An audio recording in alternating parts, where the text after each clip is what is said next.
প্রিয় বন্ধুগণ, আসসালামু আলাইকুম। আমি অ্যাডভোকেট টি এ রানা। আজকে আপনাদের সাথে আরেকটি অত্যন্ত গুরুত্বপূর্ণ বিষয় নিয়ে কথা বলব। আমি আজকে আপনাদের সাথে কথা বলব পাসপোর্টে স্পাউস নেম নিয়ে। ২০২৪ সালের পরে, অর্থাৎ ২০২৪ সালের ফেব্রুয়ারির পর থেকে আপনাদের পাসপোর্টে স্পাউস নেম আসতেছে না। আপনাদের স্পাউস নেম স্লিপে থাকার পরেও আসতেছে না, সেই বিষয়টি নিয়ে আমি আজকে আলোচনা করব এবং কেন আসতেছে না। আরও কিছু ক্যারেক্টার পরিবর্তন এসেছে এবং নতুন কিছু বিষয় সংযোজন বিয়োজন হয়েছে, সেই বিষয়গুলো নিয়ে আজকে আপনাদের সাথে আলোচনা করব। তবে আজকে বিস্তৃত আলোচনায় যাওয়ার পূর্বে আজকে যারা আমার চ্যানেলটিতে নতুন এসেছেন তারা অবশ্যই আমার চ্যানেলটি সাবস্ক্রাইব করে পাশে থাকা বেল আইকনটি প্রেস করে রাখবেন এবং যারা ইতিপূর্বে সাবস্ক্রাইব করেছেন তাদের সবাইকে অসংখ্য ধন্যবাদ।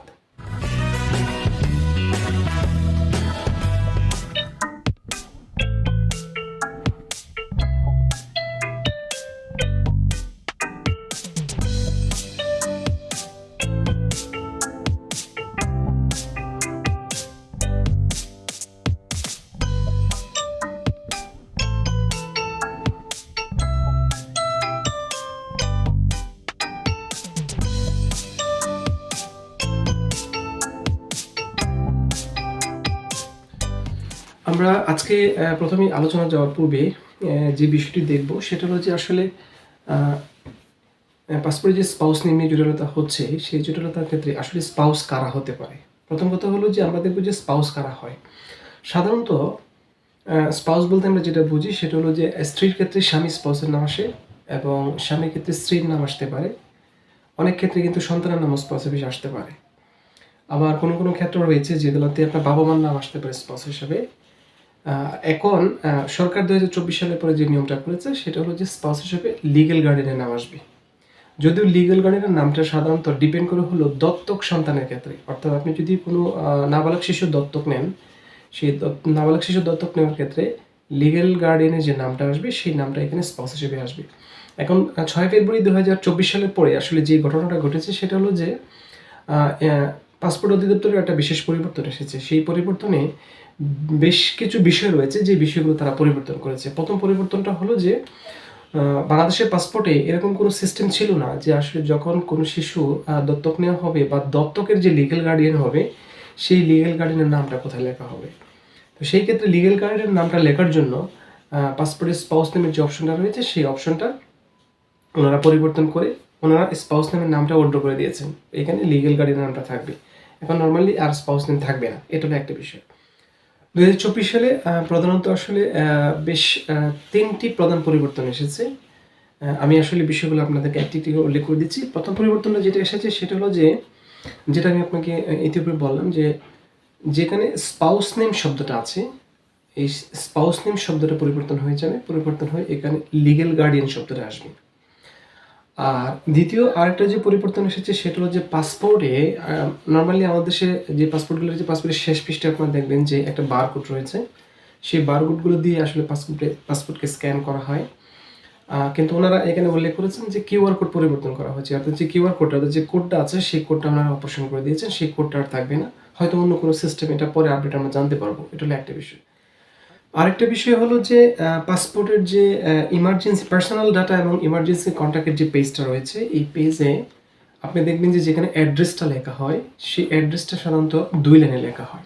তো ওনারা যেটা করেছেন সেটা হলো যে অ্যাড্রেসের যে জায়গাটা সেটাকে ৩ লাইন করেছেন। অর্থাৎ এখানে এখন ক্যারেক্টার দিক থেকে ৪৮টা ক্যারেক্টার আসবে। অর্থাৎ ৪৮টা অক্ষর দিয়ে আপনি এখানে অ্যাড্রেসটা লিখতে পারবেন। এটা আগে একটু সীমিত করা ছিল, ২ লাইনে ছিল। এটা পরিবর্তন করে ইনি ৩টা লাইনে এনেছেন আরকি। মূলত এই পরিবর্তনটা মূলত এই ৪ টা বিষয় এনেছেন। প্রথম পরিবর্তন এনেছেন যে স্পাউস নেমের জায়গায় লিগ্যাল গার্ডিয়ান হবে। দ্বিতীয় যে পরিবর্তনটা এনেছেন সেখানে হলো যে অ্যাড্রেস ২ লাইনে ছিল সেটাকে ৩ লাইন করা হয়েছে, ৪৮টা ক্যারেক্টারে করা হয়েছে। আর তৃতীয় যে পরিবর্তনটা করা হয়েছে সেটা হলো যে বারকোড বা কিউআর কোডের যে পরিবর্তন সেটাকে ওনারা অপসারণ করেছেন। এই ৩টা বেসিক পরিবর্তন ২০২৪ সালে ৬ ফেব্রুয়ারির পর থেকে পাসপোর্ট এসেছে। তবে আরেকটা বিষয় আমি আপনাদের সাথে উল্লেখ করে দিই, সেটা হলো যে কোনো কারণে যদি এখন পাসপোর্টে আপনাদের স্পাউস নেম না থাকে তাহলে ভিসার ক্ষেত্রে কোনো প্রবলেম হবে কিনা বা পরবর্তী কোনো অসুবিধা হওয়ার সম্ভাবনা আছে কিনা। এই ক্ষেত্রে যে বিষয়টা আমি আপনাদেরকে পরামর্শ দেবো সেটা হলো যে আপনারা যখন পাসপোর্ট নতুন করে করতে দেবেন অথবা রিনিউ করতে দেবেন তখন আপনাদের প্রথম যে করণীয় যে বিষয়টা সেটা হলো যে পাসপোর্টের ইনফরমেশনে সমস্ত তথ্য থাকবে এবং একটা ডাটা বেজ রয়েছে, এই ডাটা বেজে সমস্ত তথ্য থাকবে। এই জন্য আপনারা যখন স্পাউস হিসেবে কোনো ডকুমেন্টস সাবমিট করবেন, যেমন এরকম চিন্তা করলে কিন্তু হবে না। আপনারা কেউ কখনো এ ধরনের চিন্তা করবেন না যে যেহেতু স্পাউস নেম থাকবে না এখানে, সেহেতু আমরা স্পাউসের কোনো ডকুমেন্ট দিব না। না। যখন পাসপোর্টটা চেক করা হবে, যখন ডাটাবেসে ক্লিক করা হবে, ক্লিক করার সাথে সাথেই তারা এই অ্যাপ্লিক্যান্টের অর্থাৎ এই পাসপোর্টটা যার, তার যত ডিটেলস রয়েছে সমস্ত ডিটেলস তারা দেখতে পাবে। এই জন্য আপনারা যেটা করবেন, স্পাউস নেম যদিও উল্লেখ করা থাকবে না, তদুপরি আপনারা সঠিক নিয়মে আপনাদের স্পাউস নেম উল্লেখ থাকার জন্য, স্পাউস নেম রাখার জন্য যেই ডকুমেন্টগুলো রয়েছে, সাধারণত যেটা হয় সেটা হলো যে সন্তানদের ক্ষেত্রে প্যারেন্টসদের নাম থাকে, স্বামী স্ত্রীর ক্ষেত্রে স্বামী স্ত্রীর নাম থাকে, ম্যারেজ সার্টিফিকেট সংক্রান্ত ডকুমেন্ট থাকে, ডিভোর্সের ক্ষেত্রে ডিভোর্স ডকুমেন্ট থাকে, এসব নানান বিষয় থাকে।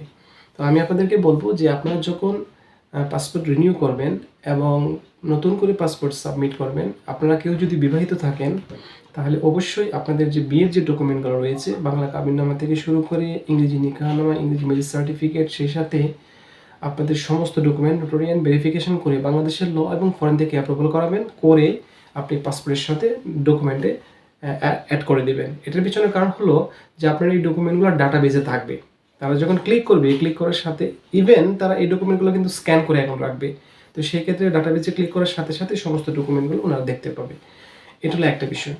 আরেকটা বিষয় হলো যে যারা ইতিপূর্বে সাবমিট করেছেন স্পাউস হিসেবে, স্লিপে নাম এসেছে কিন্তু আপনাদের লিগ্যাল গার্ডিয়ান সাবজেক্টটা আসার পরে আপনাদের স্পাউসের নামটা আসে নাই, তারা দুশ্চিন্তাগ্রস্ত হওয়ার কিছু নাই, কারণ হলো এগুলো অলরেডি ডাটাতে থাকবে।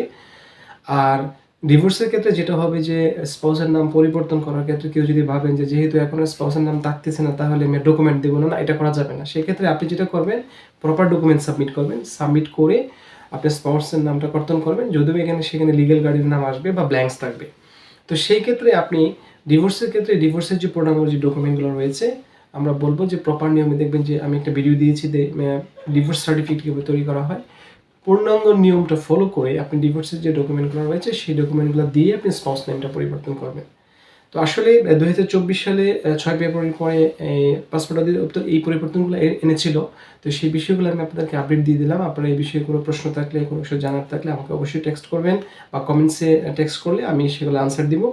আরেকটা বিষয় হলো যে বিদেশে যাওয়ার ক্ষেত্রে সবচেয়ে ইম্পর্টেন্ট যে বিষয়টা সেটা হলো যে বিদেশে যাওয়ার ক্ষেত্রে, ভিসা নেওয়ার ক্ষেত্রে ইমিগ্রেশন সংক্রান্ত যে বিষয়গুলো রয়েছে সেগুলো যদি স্পাউস নেম বা কোনো ব্যক্তি সংক্রান্ত বা ভিসা সংক্রান্ত কোনো বিষয় থাকে এবং আপনাদের কোনো প্রশ্ন থাকে, তাহলে আপনারা অবশ্যই আমাকে কমেন্টস করে জানাবেন, আমি আপনাদের আনসার দেওয়ার চেষ্টা করব। আপনাদের সাথে আবার দেখা হবে নতুন কোনো ভিডিওতে। সে পর্যন্ত আপনারা সবাই ভালো থাকবেন, সুস্থ থাকবেন। আসসালামু আলাইকুম।